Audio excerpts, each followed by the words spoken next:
Assalamualaikum warahmatullahi wabarakatuh. Selamat pagi anak-anak, salam sejahtera untuk kita semua. Pada kesempatan ini Ibu akan memperkenalkan diri. Nama Ibu Siti Hawa.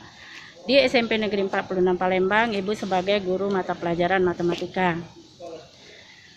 Sebelumnya Ibu ingatkan kepada anak bahwa sekarang musim pandemi, jadi kita harus selalu menjaga protokol kesehatan dimanapun berada.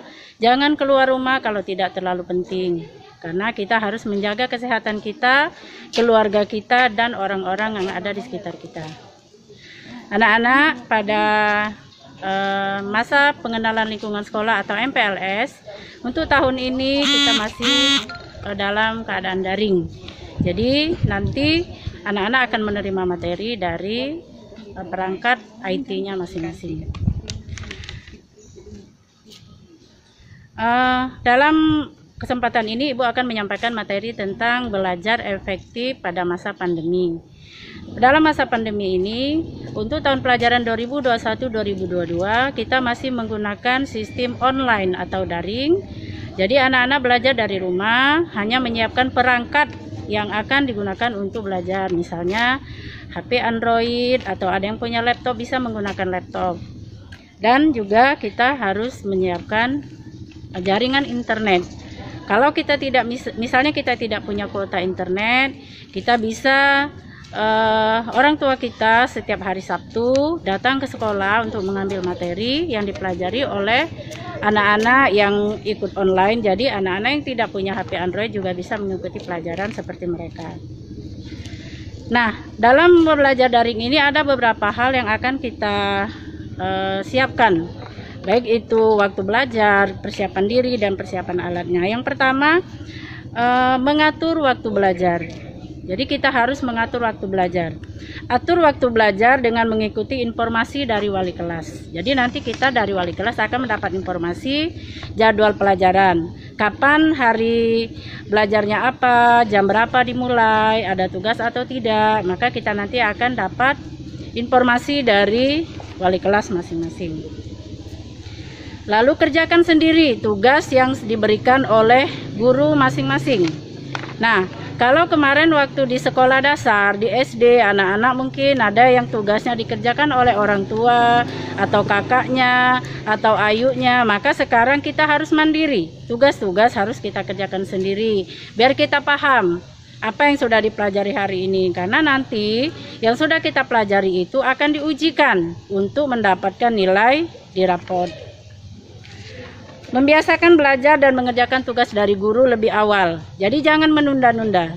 Setiap hari kita belajar materi yang berbeda. Misalnya hari ini pelajaran agama. Pasti di pelajaran agama itu nanti ada soal, ada tugas. Harus kita kerjakan saat itu juga. Karena nanti pada saat pelajaran yang lain, misalnya pelajaran matematika, akan ada lagi tugas dari matematika. Jadi kalau kita tidak biasa mengerjakan di awal waktu, kita tumpuk, besok akhirnya tugas kita menumpuk. Sehingga kita tidak efektif lagi. Terus apa saja yang perlu dipersiapkan untuk belajar daring ini? Jadi anak-anak harus menyiapkan perangkatnya tadi, seperti HP Android, jaringan internet, atau yang punya laptop bisa menggunakan laptop. Tapi yang tidak punya jangan berkecil hati. Lalu apa aplikasi yang kita gunakan di SMP 46 ini? Biasanya guru bidang studi, ya, kalau di SD itu kan kamu belajar hanya dengan satu orang guru, yaitu wali kelas. Nah, di SMP kita belajar dengan guru bidang studi masing-masing. Jadi nanti anak-anak ada grup pelajaran agama, ada grup pelajaran bahasa Indonesia, ada grup pelajaran PKN, dan seterusnya. Nah, kalian harus masuk ke dalam grup mata pelajaran itu, jangan keluar masuk, ya. Jadi kalau sudah kita masuk dalam grup matematika, kita jangan keluar lagi. Karena semua informasi tentang pelajaran, semua informasi tentang tugas itu di-sharekan atau dibagikan di grup itu. Jadi kalau kita tidak mengikuti, kita hanya mengabsen saja, maka kita tidak tahu tugas apa yang sudah diberikan. Lalu belajarlah dengan serius. Kita fokus pada saat jam pelajaran, kita harus fokus serius belajar. Jangan mentang-mentang ada kesempatan memegang HP, kita membuka yang lain. Karena godaan waktu memegang HP itu banyak. Kita kadang-kadang membuka medsos, membuka berita-berita yang tidak perlu kita baca, ya, sehingga pelajaran kita tidak fokus. Sehingga apa yang dipelajari tadi, misalnya ada video pembelajaran yang dikirim oleh guru, kita tidak tahu materi apa yang dipelajari, tugas apa yang diberikan, kita tidak tahu, ya.